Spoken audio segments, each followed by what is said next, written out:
So I think in the final accounts, what were we discussing? We discussed on three. What are the three components of final statements or final accounts? Three components of final accounts: trading account, profit and loss account, and balance sheet. What comes in trading account? What are the items which comes in the trading account? Opening stock, purchases, direct expenses, sales, closing stock, right? Okay. Carriage inwards, debit side, carriage outwards. I didn't tell P&L. No. Whether you tell whether it comes in trading or not, that's more than enough. Carriage outwards, freight outwards. Yes. Freight outwards. It's also in P&L account. Freight, Is as good as carriage. freight and carriage terminologies are the same. Freight and carriage, the terminology is same. Freight inwards, carriage inwards will come in trading. Carriage outwards and freight outwards. Freight inwards and carriage inwards is got to do with my purchases. And anything got to do with my purchases till the goods come to my present location, it is part of inventories. Sunday class for the CS guys, I'm just telling, we covered it in the cost concept. Any cost incurred for the to bring the inventory to the present location and condition is part of my inventory cost. Correct? That's why it's direct expenses. Are you clear? Guys, sorry. The next part of our income statements is my profit and loss account. Now, profit and loss account, it starts from the extension of trading account. Now, in a trading account, what do we arrive at? We arrive at gross profit or a gross loss, right? So when I'm trying to do my profit and loss account, the format remains the same. That is basically particulars, amount, particulars,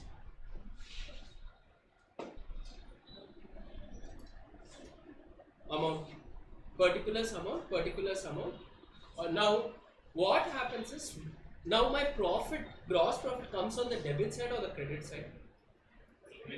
Gross profit comes on the debit side or the credit side? Debit side, right? That means it has what balance? Credit balance. Therefore, when I bring it to the P&L account, I'll be writing my gross profit on the credit side by gross profit, whatever the amount is. Where will be my gross loss? Gross loss is going to be on the debit side. Are you clear with it? So whatever is my end result of my trading account is going to come in my profit and loss account. If it in the gross profit is appearing on the debit side, it's going to appear on my credit side of my P&L account and vice versa. Are you clear? Clear? Are you guys fine?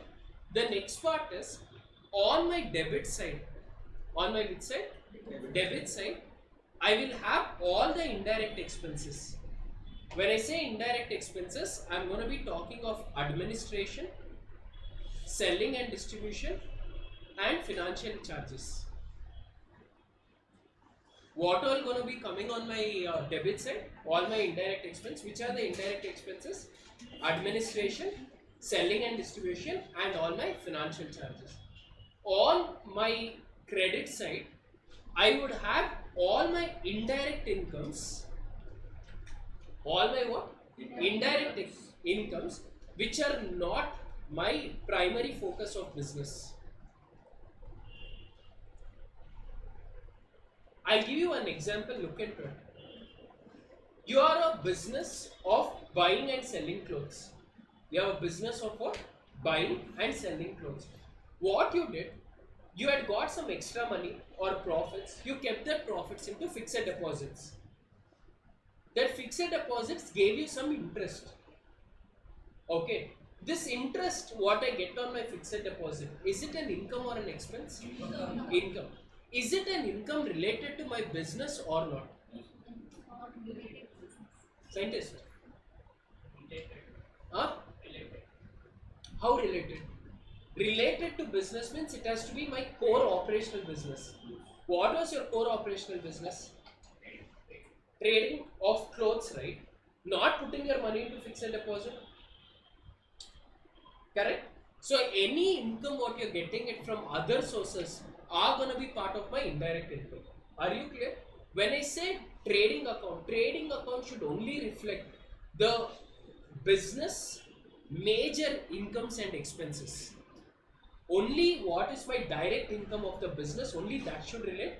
Anything indirect should always be part of my P&L account. Are you clear? Now, once you do this, you know how to sort it out. What do you do next? Once you have done, like your normal ledger account, what you have to do is you have to find the balances, whichever is higher. If credit side is higher than the debit side, Loss. you have gross profit plus indirect income, then you will have indirect expense. If this side is more, that is my credit side is more than the debit side, that means my income is more than the expenses, then we call it as net profit. If on the other side, debit side is more than the credit side, we call them to be net loss. Are you clear till here? Is everyone clear till here? I want you guys to look into your study material, page number 7.15. See, the transactions in the trading account is very easy to understand. That is, you only have what? 5 items: opening stock, closing stock, direct expenses, purchases, gross profit or gross income. So if I know these 5 items, I know all other expenses or income should only be part of my P&L account. Now the second common mistake, or let's say something which I would remember when I'm doing my trading at P&L account is, please remember, whenever I'm doing my trading or profit and loss account, it should only reflect the income and expenses of only that year, nothing else. Whenever I'm doing, please remember this, whenever I'm doing what? My trading or profit and loss account, this should only have income or expenses of that particular year only. Are you clear? Now before we go anything further, there are few concepts I want you guys to understand. Let's say I'm doing my profit and loss account for the year 2019-20. For the year 2019-20. What does this mean? No, what does this mean? From what date to what date? I have to record all my income and expenses starting from 1st April 2019 to 31st March 2020. Are you clear? Next, how many months? 12 months. So all your income and expenses should be for all the 12 months put together. Generally what happens, let's say for an example, in your exam question they say rent paid 33,000 for 11 months. For how many months? 11 months. You get excited seeing, oh, rent paid is 33,000, this is what I should be bringing it in the P&L account. But we are following the accrual system of accounting. What does accrual system say? All the expenses, irrespective of whether you have paid or not, whichever is incurred has to be recorded. How many months did I work this year? 12 months. Therefore, rent should be recorded for how many months? 12 months. So I have only paid rent for how many months? 6 months. 11 months. 1 month rent is outstanding. 1 month rent is what? Outstanding. How do I treat my outstanding rent? I have to make sure my rent becomes from 33,000 to 36,000. Correct?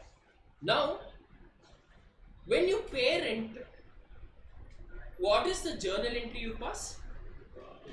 rent account debited to cash account. I drew 33,000. 33,000. Yes or no? But my rent for the year was what? 36. That means I should further give a credit, or let's say further give a debit for what? 3,000. Rent account debit 3,000. But did you pay? Did you pay? No, right? That means what? It is outstanding. That means it's a liability. Liability should always be on the credit. It's on my credit side, 3,000. Now, how do I look into my P&L account? How do I look at it in my P&L account? Rent should have been for 36 months. Now, with my journal entries, is the rent for 36 months? See the journal entry, both put together. Is it 36 months? Yes, sir. Yes. So that means I've completed doing the matching concept of accruing for a particular period. Are you all clear? What happened? 36,000 12 months. Ah, You got 36 months. sorry.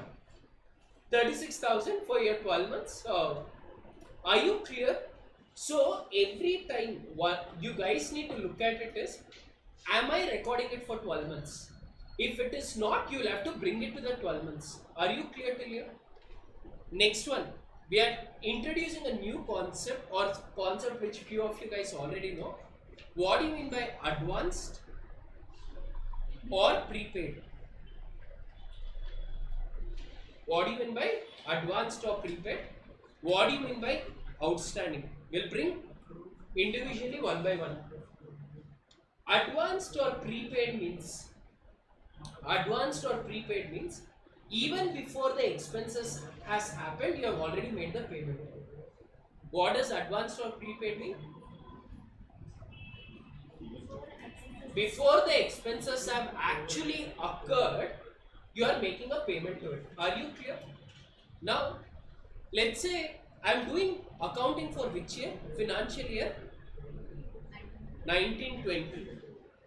Financial year 1920. In the previous year, which was my previous year? 1819. And which is my future year? 2021. Done. I'm just taking the same rental concept. Guys, if somebody is not understanding, please let me know. Okay. In the year 1819, there was an advance rent in my balance sheet worth 6,000. I want you guys to write down this question a little later. In 1819, how much was my advance rate? 6,000. In 1920, I paid a rent of 42,000. I paid a rent of what? 42,000. Now with these two information, can you find out how much was the advance rent for the next year? Listen to it. Last year I had an advance rent of what? 6,000. This year I paid towards rent 42,000. Can I know two questions? What is my rent for the current year? First one. What is my rent for the next year, which is my prepaid?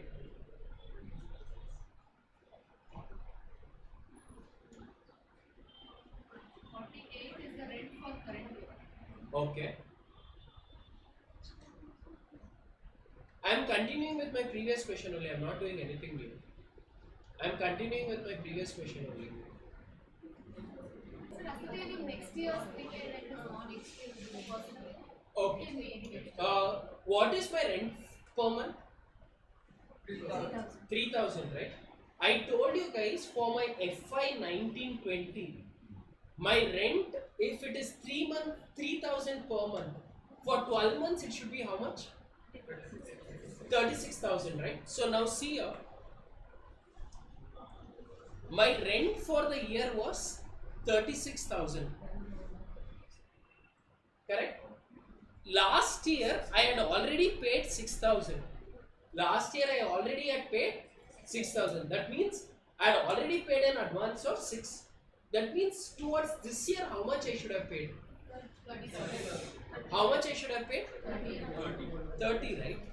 But how much did I pay? 42,000, correct? Yes? That means how much additional did I pay?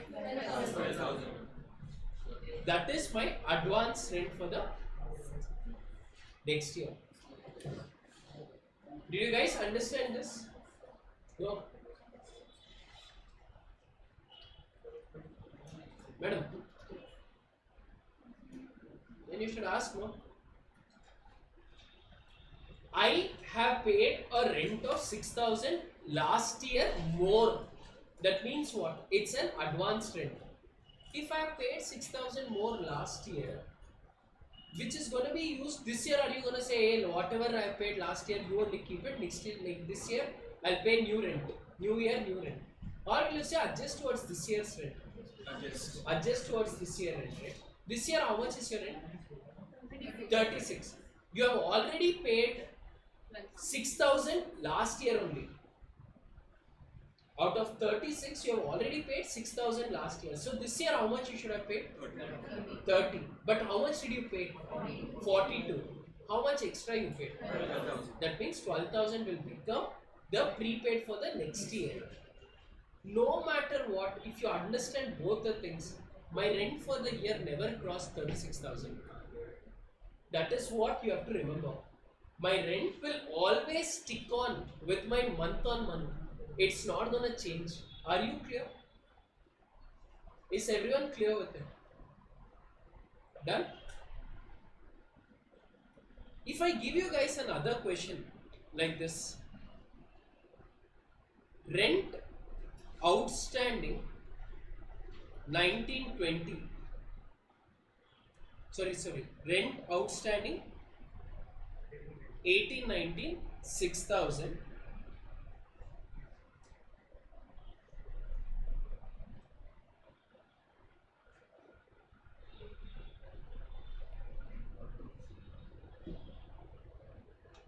Okay.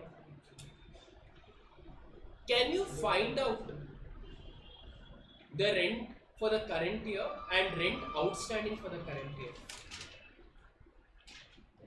Rent outstanding for the last year was 6,000. This year you have paid a rent of 24,000. My question is, can you find out the rent for the current year? Can you find out the rent outstanding at the end of current year?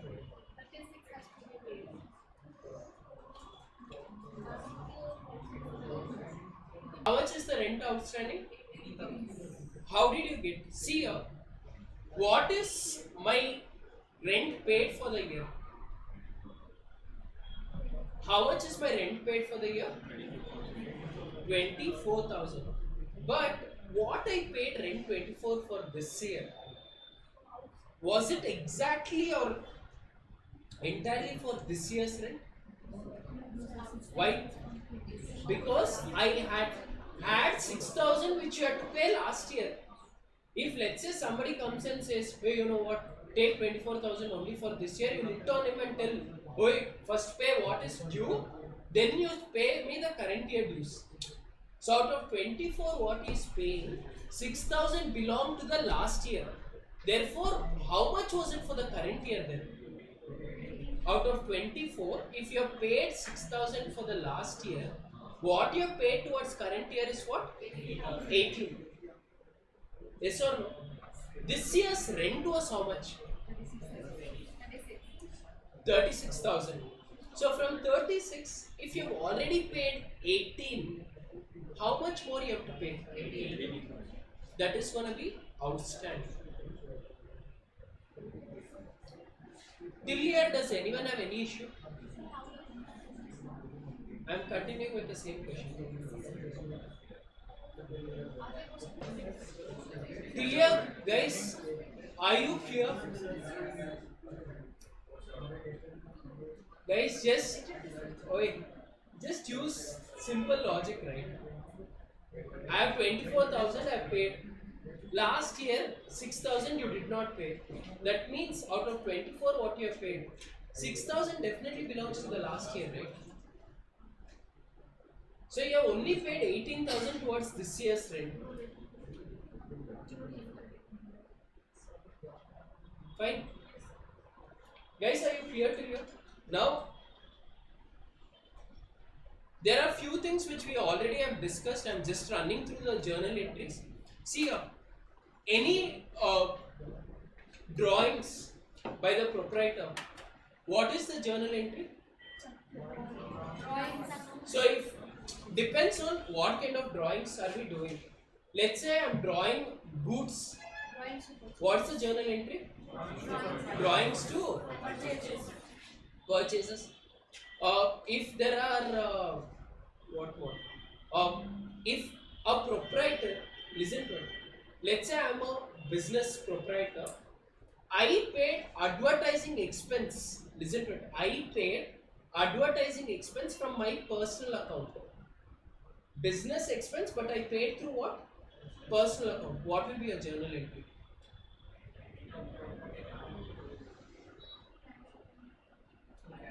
It was not used. Sir, it is not to be recorded in the Advertisement expense of the business paid by the proprietor out of his personal money.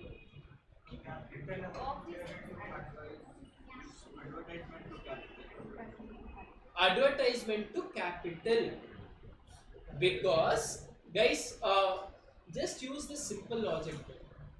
Advertisement expense, is it so or is it part of the business expense? Business expense. So advertisement account debit. Did the money go out of the business account? No, it went out from whose account? Proprietor. It is as good as proprietor is introducing capital to the business. Therefore, the journal entry will be advertisement to capital. Are you clear? Write down this one. Advertisement expenses.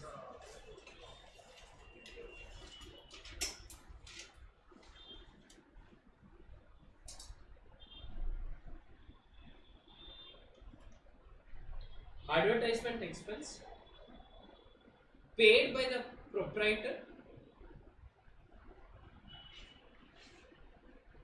out of his own money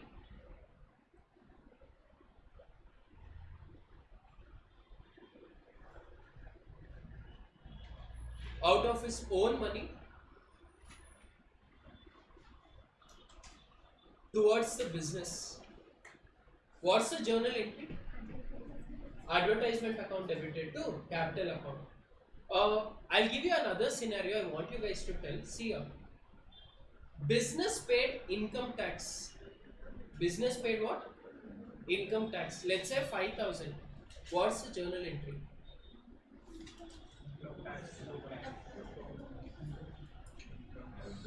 Income tax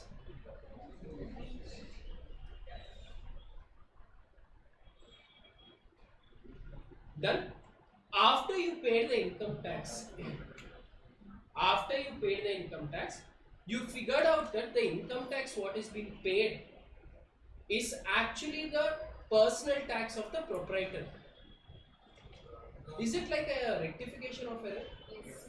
Okay, what will be a journal entry?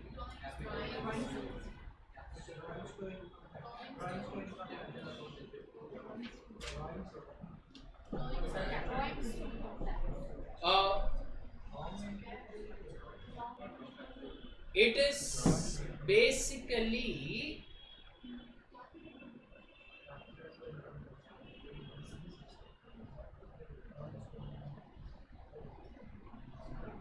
that's your journal entry. Drawings to what? Income tax. Why? Because any what do you say?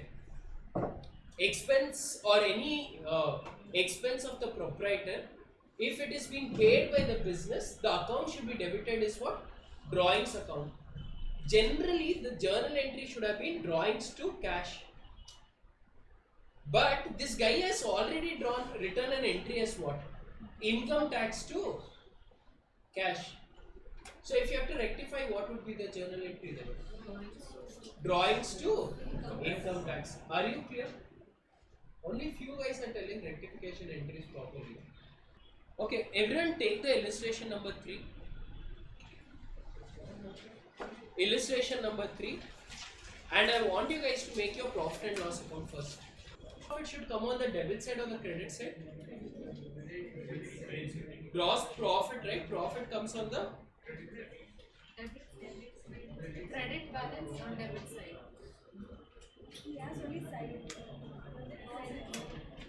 I am doing P&L account now, ma.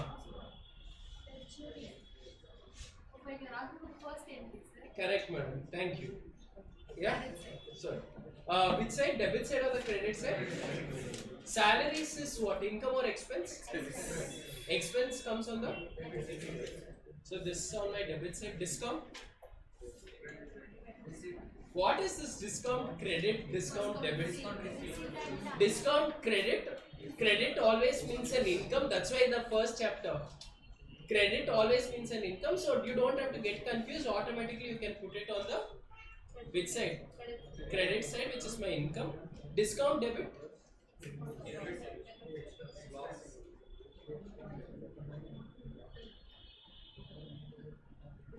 Expenses, bad debts.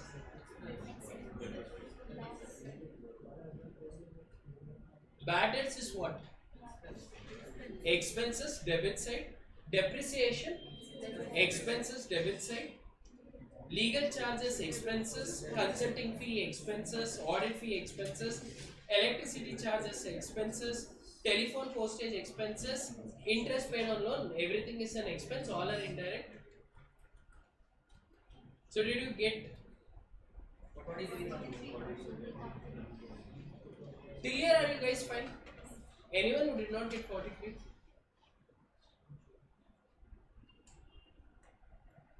Done? So now what we will try doing is we'll start looking into the adjustments part. So we'll take the balance sheet also, just start applying the rules of it. So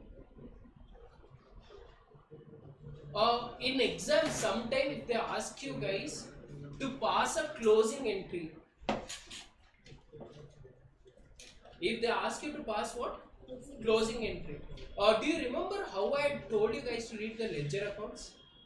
How do you read salaries in the ledger? Profit and loss account debited to salaries.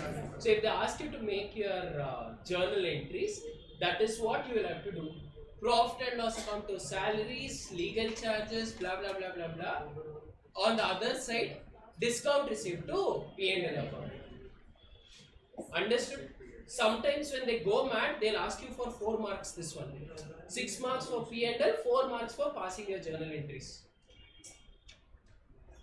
And lot of students do some really good mess with it. They write salary to cash and salary to that. Nothing is required. You just have to do the journal entry from here. That is P&L to salary, P&L to legal charges. Are you all clear till here? For CS guys, these are known as closing entries. What are these known as? There is something which I want to teach you guys from the ledger accounts now. When we did our ledger accounts, do you remember how we were doing it? We used to have particulars amount. We used to write to balance brought down, some amount, then some expenses I was writing, then I was closing it down, right? Whenever it is a nominal account, now because we are doing final accounts now, remember, whenever it is a nominal accounts are not balanced. Nominal accounts are not. What are nominal accounts? Income, expenses, profits, losses are not what? Balanced. Then what do?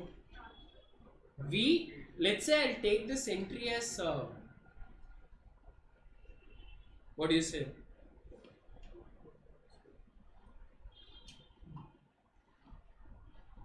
Our P&L account item. So let me take a salary ledger account. Let's say I paid a salary 5,000. How does it appear in your ledger?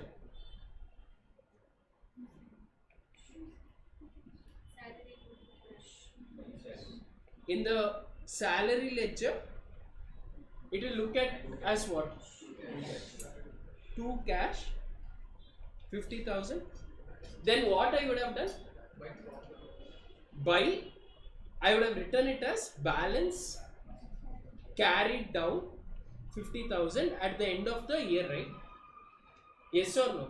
From now on, whenever it is a nominal account, is salary a nominal account? Yes, it's an expense. So what you can do is, option number 1, instead of writing by balance carried down, you can write it as by profit and loss account. Are you clear? Now if you read this one, how does this ledger look? Now read the journal entry for it. P&L account debited to salary. So if I come in here,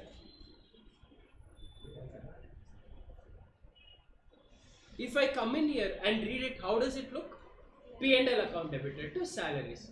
So look into it, it's getting closed. There is no longer. That's why the ones which have balance, they are the only ones which come in the balance sheet. Because what is an asset? You can use it for the future. What is liability? You have to pay it in the future. Only if there is a future, there is an asset or a liability. Which concept? Chapter number 2. Only if there is a future, there is a concept. Going concern concept. Anything for that year has to be recorded in that year only. Matching concept. Clear? Are you guys fine?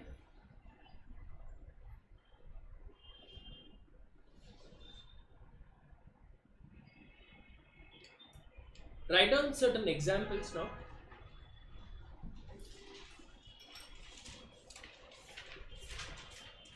Write down adjustments. Adjustment number 1. Adjustment number 1. Rent paid 50,000. Rent paid 50,000. Rent outstanding 14,000. Rent paid 15,000. 50, 50, not 15. Rent paid 50,000. Rent outstanding 14,000. Show it in ledger and balance sheet. Whatever I am saying now, I want you guys to show it in the ledger and the balance sheet. Or let's do this. Ledger, P&L account, balance sheet.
Okay, everyone see here.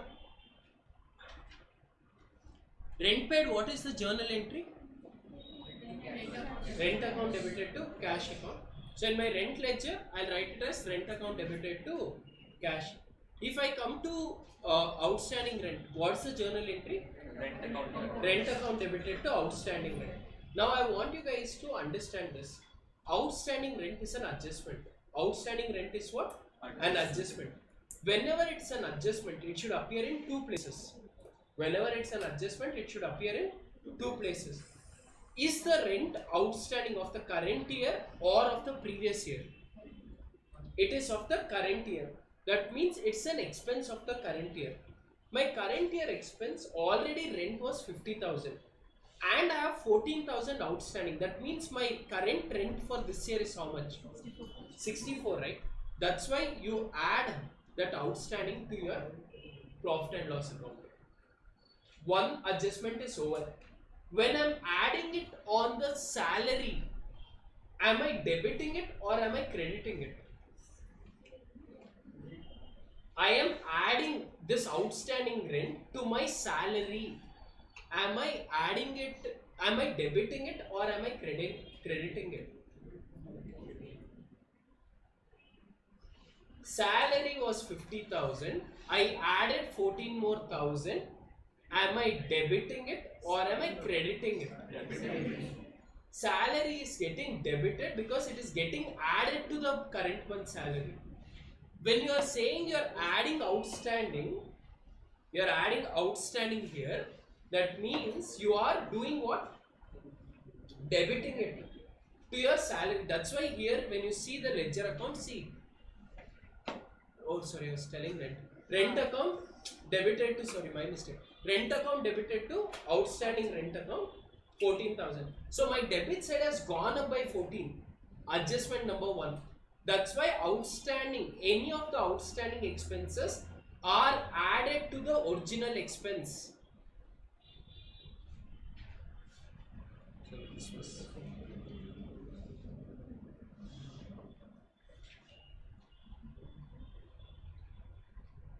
I was telling salary from that time, you guys were just keeping quiet.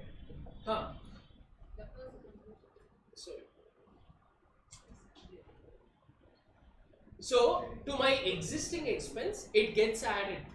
Anytime it is getting, please remember this, if I am adding to any expense, it is debit.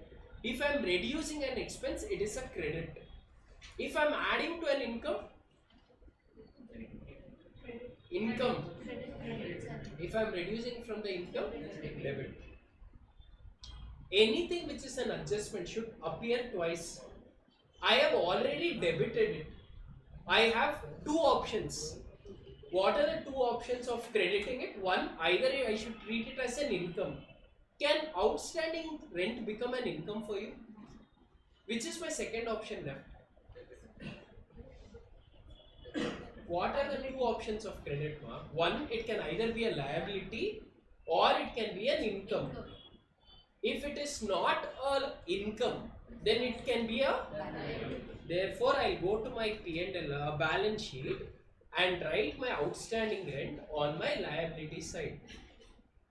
So, if somebody asks you what is the adjustment for outstanding expense, two adjustments to be done. One, add it to the current expense. Second, you're going to be writing on which side? Liability side of the balance sheet. Are you clear? Please remember this one by one. It becomes extremely easy when you do your final accounts. And 10 marks by 8 also you get. It's an easier thing. And this question, generally people get marks if you can get all your entries right. Next one. Write down. Interest received 1,500. Interest received 1,50,000. Sorry. Interest received 1,50,000. Adjustment. Write down. Adjustment. Accrued interest 45,000. I only want you guys to now do P&L account and balance sheet. Interest received 1,50,000, accrued interest 45,000. Just do P&L account and balance sheet.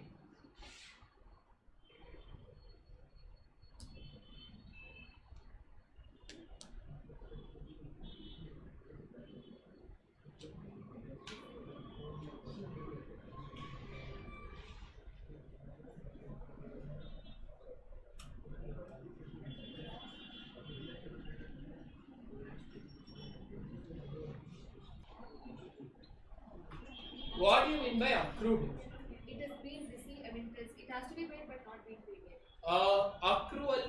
Accrual. That means what? Interest has, you have earned the interest. Accrued means what? You have earned the interest but you have not received the money yet. What does accrued interest mean? You have earned but not received it. Okay. Now, what is the interest for the current year? What is the interest I paid for the year? 1,50,000. Is it an income or expense? Income. So I'll be writing on which side? Debit side of P&L or credit side? So I'll say interest received 1,50,000. It is already appearing in my trial balance. So entry should only be once. What is the adjustment? Accrued interest. Adjustment should appear how many times? Twice. One debit, one credit. Please always, again and again I am telling you, in the exam too, even if it takes 5 minutes more, it is okay. It is better to spend 5 minutes more than wasting 6 months for your results. First one, when I say interest accrued, is this the interest earned for the current year? Yes. Yes. That means I will add accrued interest. How much was it? So therefore my total interest income for the year is what? 1,95,000. Have I debited it or credited it? Credited it because I've added to the income. I should do the second adjustment as what? Debit. Debit, where would it be better? Asset. So in the asset, right? Accrued interest. How much? 45,000 or 1,95,000? Only the adjustment portion starts coming in. Is it easy? Everyone, is it easy? Sure? Confusing? No? Everything you guys are keeping quiet. In the exam only your mouth will open.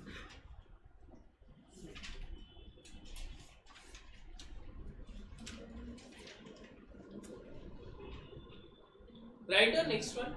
Third adjustment.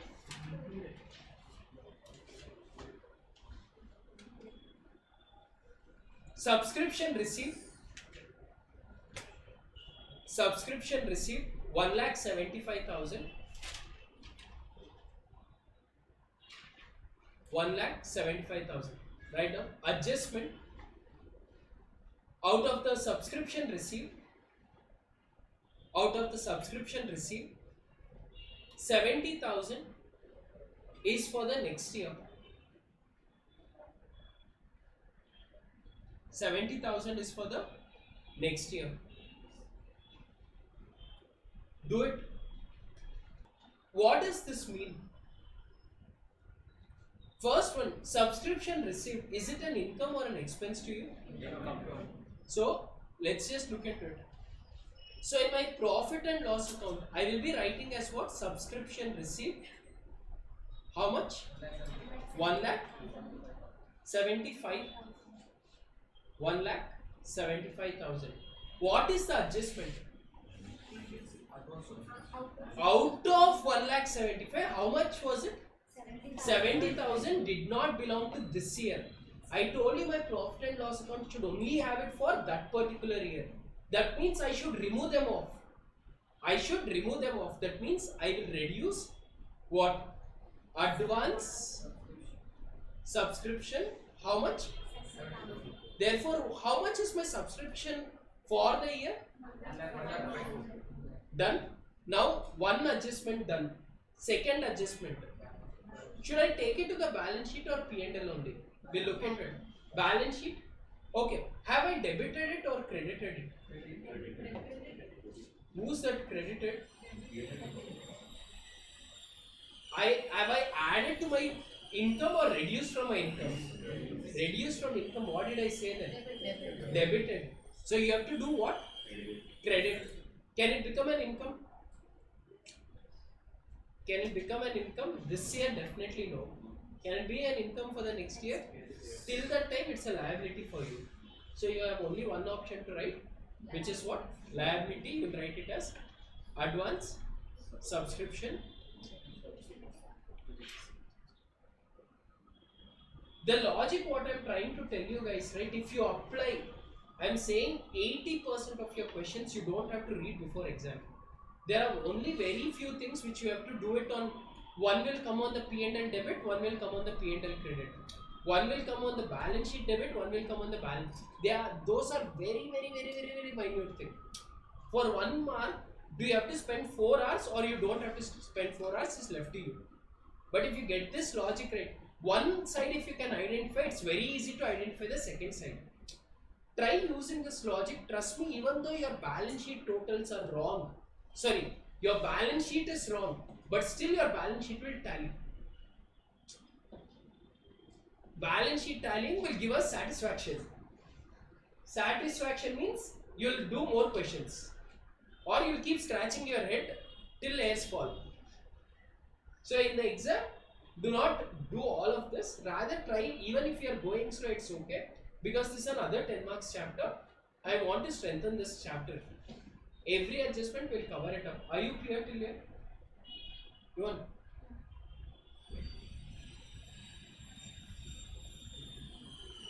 Next one, write down fourth adjustment. I want you guys to do this. Rent paid 50,000. Rent paid 50,000. Adjustment 14,000 is for the next year. Adjustment 14,000 is for the next year. What will you do? Super. Minus from what? Debit side, credit side? Debit side. Therefore, you are giving an effect of credit. So automatically you should give in the balance sheet debit on the asset side. Easy. 100.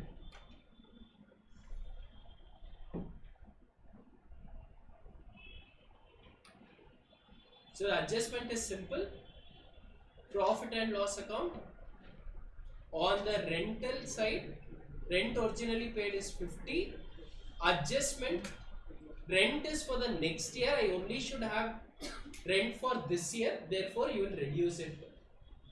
Now balance sheet, because I've already credited it, I will be writing it on the debit side. Advance rent 14,000. But don't you think whatever we have learnt in the second chapter, we are actually applying every single concept? It should only contain expenses of this year. Automatically 14,000 does not belong to this year, throw them out. And our best part of our accounting teachers in 11th is they do not teach anything of this. They are all taught to say, read this thing, story is over. You'll get 2 to 3 theory questions. Whereas it was not complete reason. With final accounts later. Awesome. My favorite, provision for doubtful debts. Right, most something I don't know, after teaching 100 times also students like provision for doubt. Right, provision for doubtful debt. I will teach you guys a simple logic. I want you guys to try understanding provisions with this if possible. Please don't do this mistake again and again. I really find it strange when a CA final student comes and says he gets confused with provision. So just try understanding logically what do you mean by provision and how does it work. I'll give you another example what you guys can relate to in the exam also. Let's say for an example, you have a habit of eating chocolate every day. Your mom, what she does is, whenever you see a chocolate, she knows that you're going to eat it. But if she does not give you one chocolate a day, you're going to start crying. Okay, but if you see more chocolates, you keep eating. Typically like our Sardar ji now. Correct? No, okay, but still we eat chocolate, it's okay. Now see what is happening. Your mom knows if I show you all the chocolate, you're going to eat it. So what she does, she would have hidden some chocolate somewhere. Keep giving you one chocolate every day, right? You eat only from that chocolate. So what she will do, see here, she will see the smartness of her mom. She will keep one glass ka box. She will fill chocolates. She'll say this month has how many days? 30 days. 30 days ke liye 30 chocolates. She'll put count in front of you to make you teach numbers. 1, 2, 3, 4, 30 days, 30 chocolates. Okay, one chocolate a day. What? Feb 29th, you have an issue. That 31 days. That we'll see. That time your mother will teach you 31. Don't worry. So she has kept aside, out of a pack of 100 chocolates, she has kept aside separately what? 30 chocolates. Every day she has to give you what? One chocolate. One chocolate. Now let's say one day she gave you one chocolate. After that, you still are crying. What will she do? She'll give you one slap. Mom is not for savings. She should have kept it in another dabba. So what will, no, 30 chocolate. Guys, I want you to please visualize what is happening. There is a box of 30 chocolates. There is another box of 70 chocolates.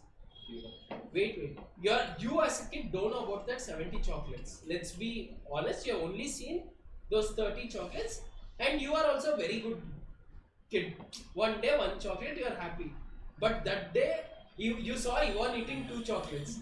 So you want to make sure that you also eat 2. You started crying. What will your mom do? She will give you one chocolate, right? Now let's say like this you are doing it, all the chocolates got over by 25th day. What will happen for the next 5 days? She will refill 5 more chocolates only, right? Yes or no? Yes. Okay. What if 2 days you felt you're not going to eat chocolate? What will happen? You will, let's say 2 more chocolates are going to be left at the end of the month. Next month, how many chocolates will your mother fill? 28. Yes. Now, how is this and provision, bandits, everything related? Correct? No. Now see, what do you mean by provision? Provision basically is the money set aside. Provision is basically what? A money set aside out of your profits to meet the future losses. Understood? What is provision? Money set aside. So in this case, it was a chocolate set aside to meet the future losses of eating one chocolate a day. Your profits was 100, but you only kept aside how much? 30 to meet the expense. 70 you have kept it aside later to do whatever you want. But you have only kept aside how much? 30. Are you clear? Whenever there is a loss, it is set aside from the provision. That is, whenever you want a chocolate, you are not giving it from 70. You are giving away from what? 30. Are you clear? So your loss is not set aside. Loss is not written off against your actual income. It is set off against the provision what you have kept in. Are you clear? Are you guys clear? If the provision becomes shortfall, then you will contribute from the income of the current year. You understood? Can you relate to the chocolate? If there is a shortage in terms of, let's say, the bad debts was not completely utilized to the extent of provision, this excess provision will be carried forward to the next year. That's all is provision chapter.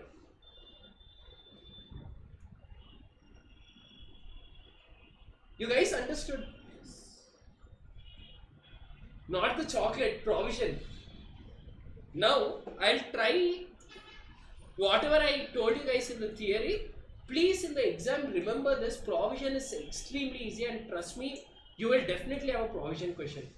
Not right now, even across your final provision is there. And you have an accounting standard also by accounting standard 29 which deals with provision. So let's try seeing what will happen. How does this entire provision as an entry go? Let's try looking into it. First one, provision is set aside from where? Profits. Provision is set aside from where?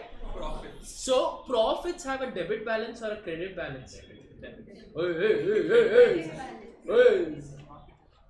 Net profit, does it have a debit balance or a credit balance? Don't give heart attack, sir. Weak-hearted people. Credit balance. When profit is getting reduced, debited or credited? Debited, no? Profit is a credit, it's getting reduced, it's a debit balance. So, to profit and loss account. But who's taking that provision? Who's taking that profit?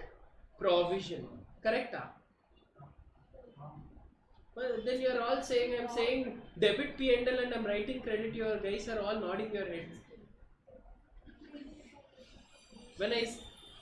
Huh? It's the reverse of it. It's going to be P&L account debited to provision for bad debts or doubtful debts, whatever you want, you give the name. Name doesn't matter. Please synchronize your ears with what you see and your mind. Everything will be fine. See, first attempt only, you'll all pass. Just synchronize properly. Right? So this is wrong. Don't do the mistake.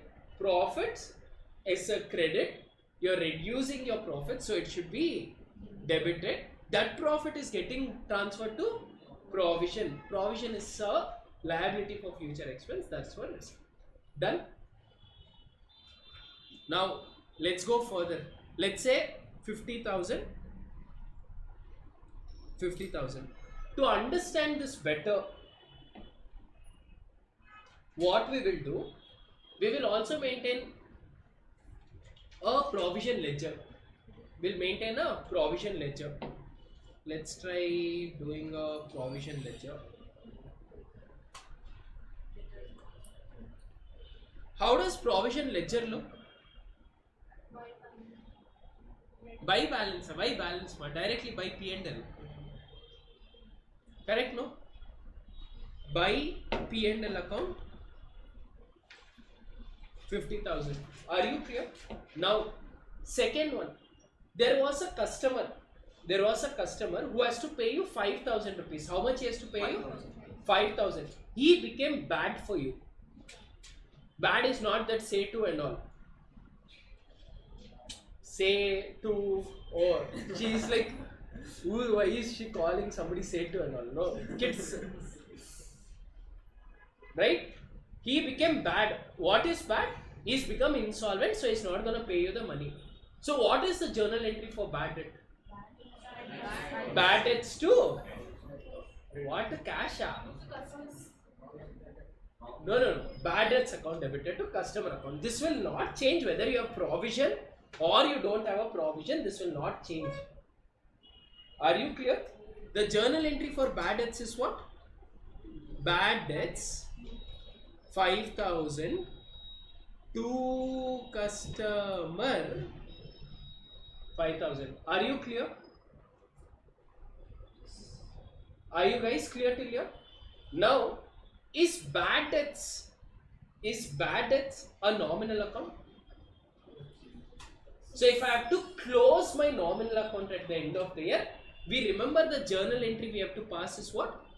P&L account debited to bad debts account 5,000. Are you clear? Bad debts account, correct? P&L account debited to bad debts account. But what happens is, whenever there is a provision, it is not treated as a loss right now because I have already kept aside money for the losses. So instead of P&L account, it will become provision account. Are you all clear till here? Is everyone clear with it? So whenever there is a provision, bad debts will not get transferred to P&L, it will get transferred to what? Provision. So please write these three entries. This is provision case number 1. I'll do one more case after this.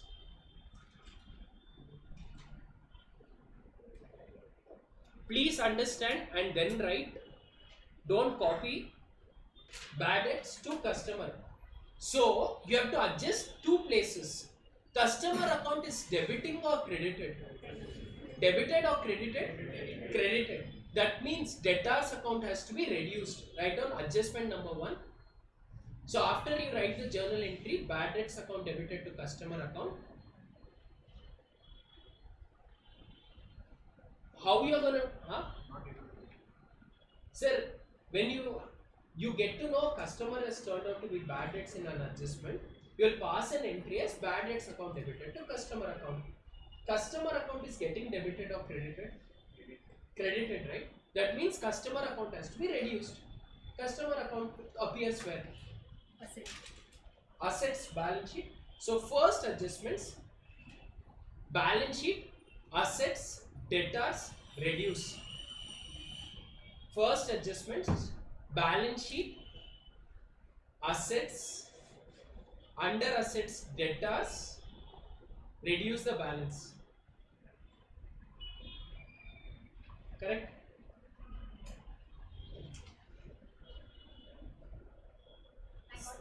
Second one. So I have already done what, debit or credit now? What have I done? Debit or credit? I have credited it. I have to debit it. Debit is going to be my expense because bad debts is an expense. So P&L account.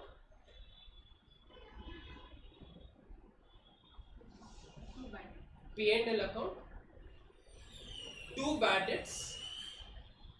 5,000. Are you clear? This appears only when, guys, listen to it. This appears only when what? There is no provision. Are you clear till here? I'll give you the most common thing which comes in the exam. We'll do now the most common thing. We have covered both. So listen. Provision for bad debts. Provision for bad debts on 1/4/2019, 5,000. What is the provision for bad debts on 1/4/2019? 5,000.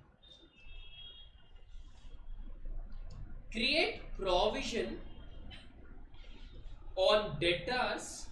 Create provision on debtors. 2% of the balance. 2% of the balance. Done. This adjustment carries 4 marks in your exam. So please, everyone, 4 marks. One adjustment. See here. Create a provision on debtors. How much? 2% on the balance. Debtors 4 lakhs. Debtors closing balance is what? 4 lakhs. No, we'll make 4 lakh. 4 lakhs. Adjustments, bad debts 3,000. Adjustments, bad debts how much? 3,000. Done. With these information, you have to make your final accounts. Final accounts gets affected only of 2 things. Please remember what I am saying. Of 2 things only because of an adjustment. Now, how does this entire adjustment work? Let's try looking into it through ledger accounts first, and then we'll go back to our P&L accounts. Can we start? Now, first thing what I'll do is I'll make 2 ledger accounts. One ledger account called debtors, one more called as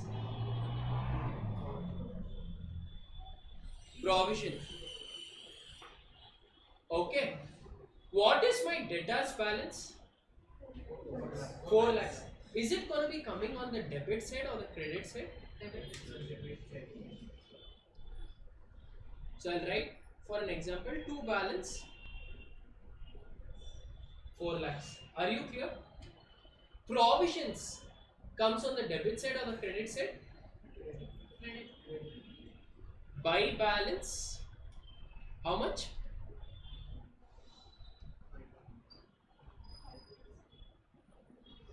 Are you clear this two? Write this two down first. Done? Second one, let's come to our adjustment. They are telling me to create a provision of 2% of the balance. What does it mean? Okay. Whenever you have to do provisions, provisions are done only after adjusting for bad debts. Remember this. Provisions are done only after adjusting for what? Bad debts. What is the journal entry for bad debts? Bad debts account debited to customer. So in debtors account, where it will come? By bad debts. How much? How much? 3,000. Okay. I have passed one entry. Therefore, I should pass one more entry as what?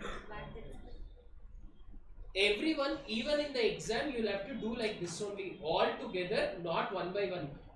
You guys, even though you are the next best accountant in the world, it's okay. After you become CA, you do all the things. Right now, step.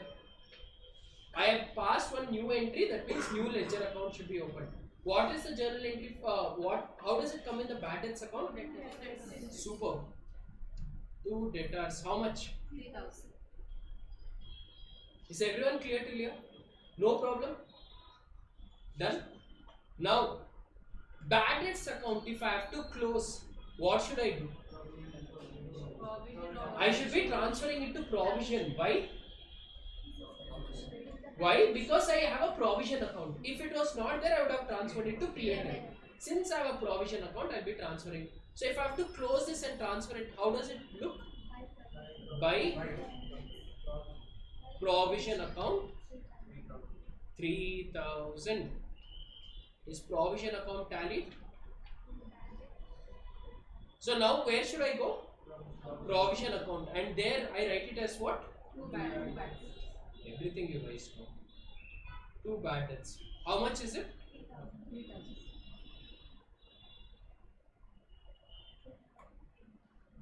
Are you clear? Are you guys clear? Now I am explaining the final thing, which is how to create a provision. How to create a provision. Provision is created on the balance. Debtors account is over as of now. What is the closing balance of debtors? 3,97,000. By balance, how much?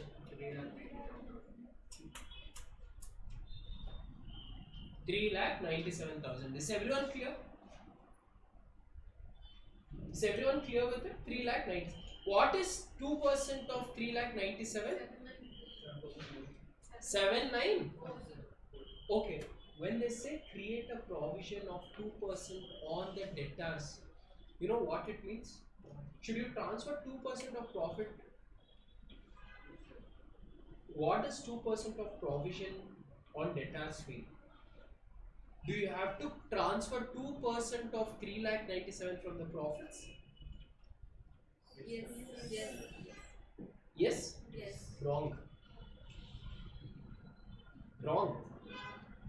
What it means is your closing balance of provision should be 2% of 3,97,000. When they say you have to create a provision, that means in the end of the year, guys, in the end of the year, you should have a provision which is equivalent to 2% of your debtors balance, which is how much? 7,000. So you will write here to balance what? Carried down how much? 7,940. Are you clear?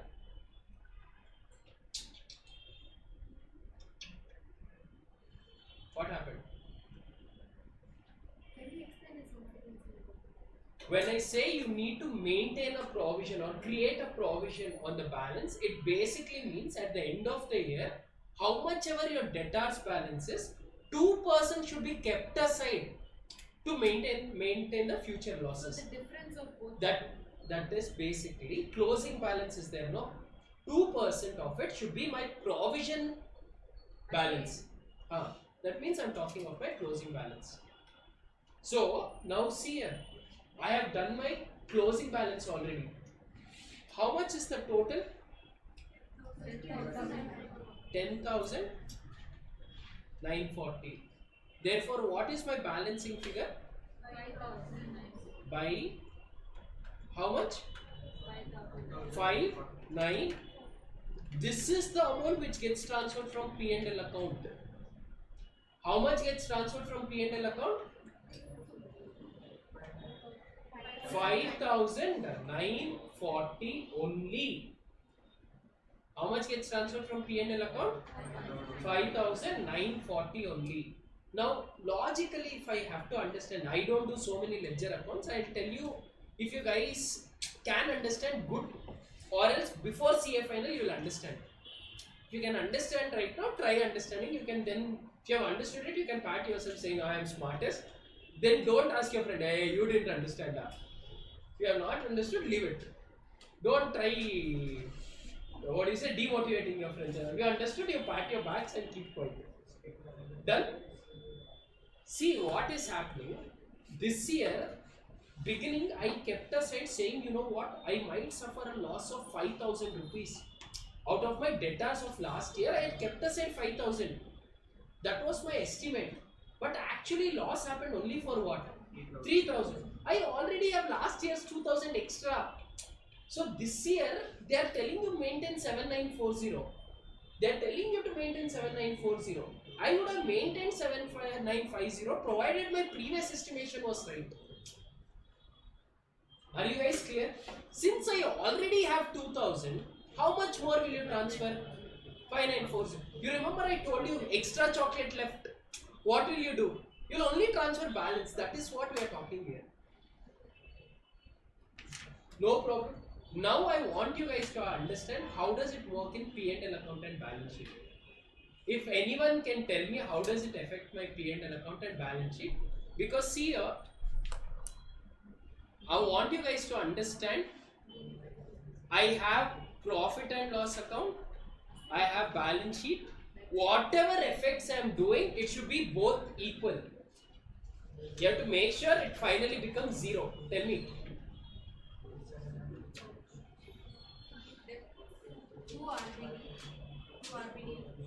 So she's saying in P&L account, I will write to provision 5940. So you have done already one debit of 5940. Then In the balance sheet on asset side, we'll either deduct it from debtors or we'll take it from the liabilities. We can either show it on the liability side or deduct it from the debtors. which one? Provision. Only 5940. 7940. 2,000. Okay. In my balance sheet, see here, my provision will be 7940. Provision will be, oh, there is a full mismatch now. Two bad debts will come also in the P&L account. In the P&L account. Oh. Why? No, it won't come, sir, because it's already been adjusted. Then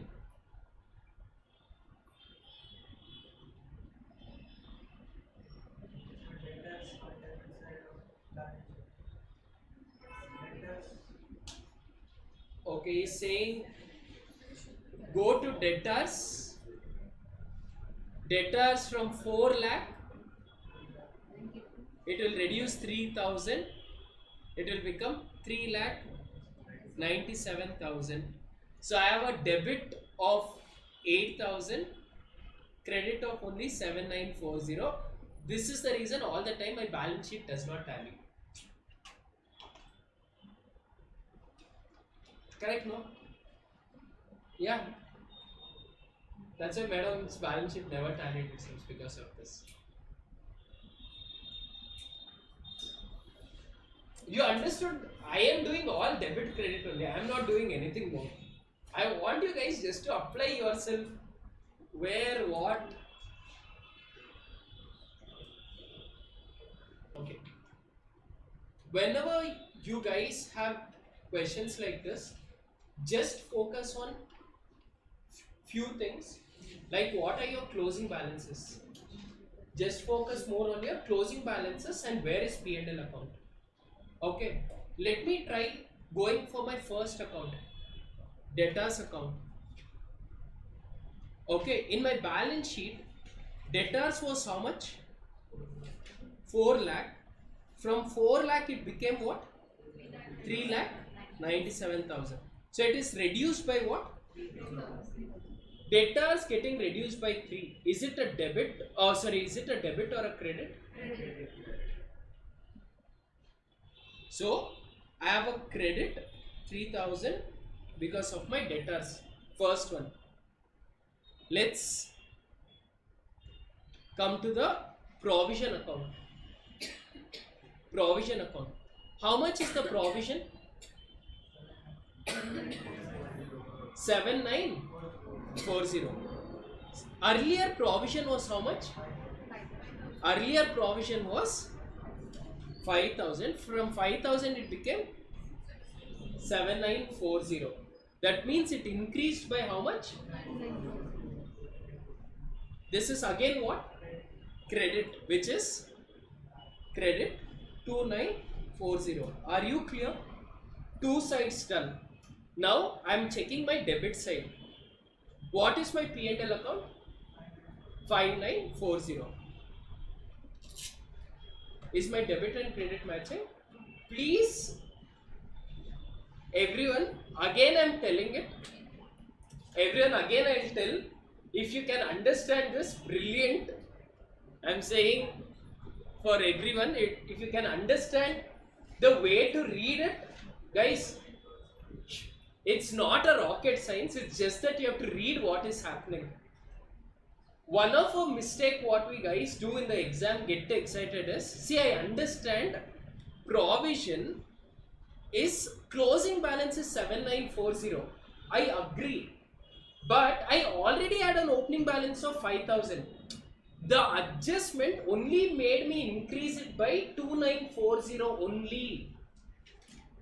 Because of the provision, my original provision from 5,000, it became only what?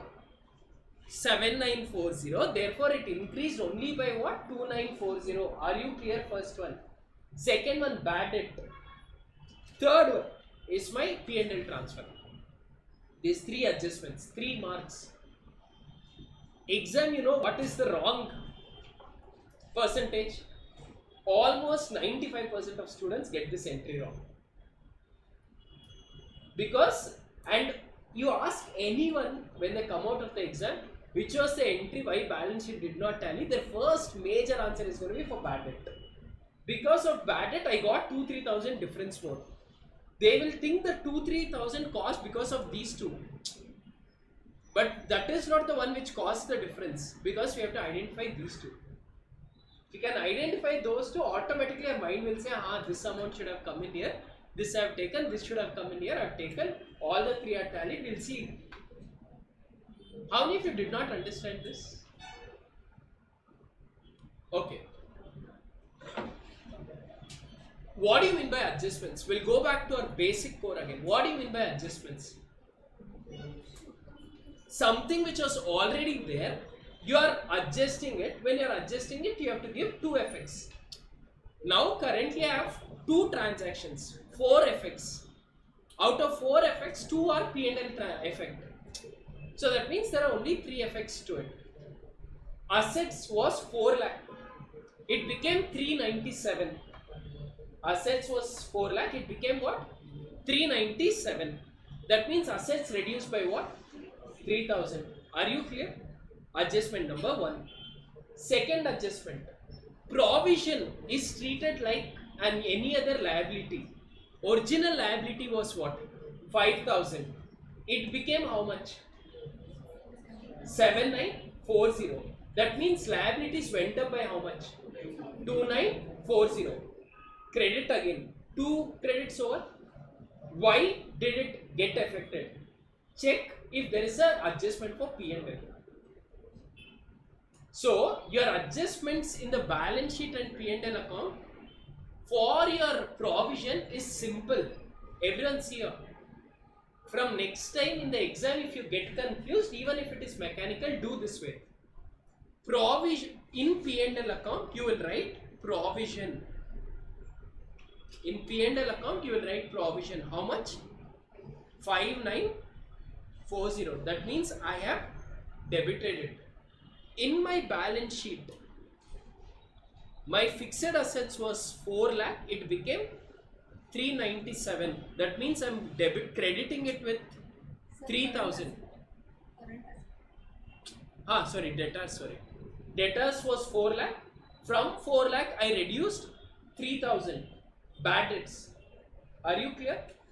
Then my provision was 5000. From 5000, it became 7940. Therefore, further credit of 2940.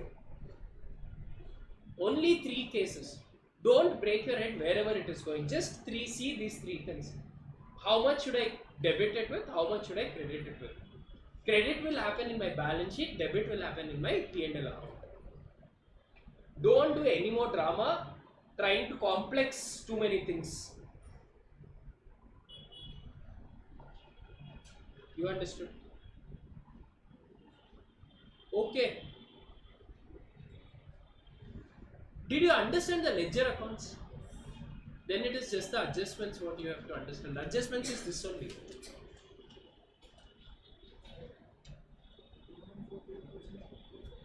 Adjustment is, I have just written what you have written the balances back in my P&L account.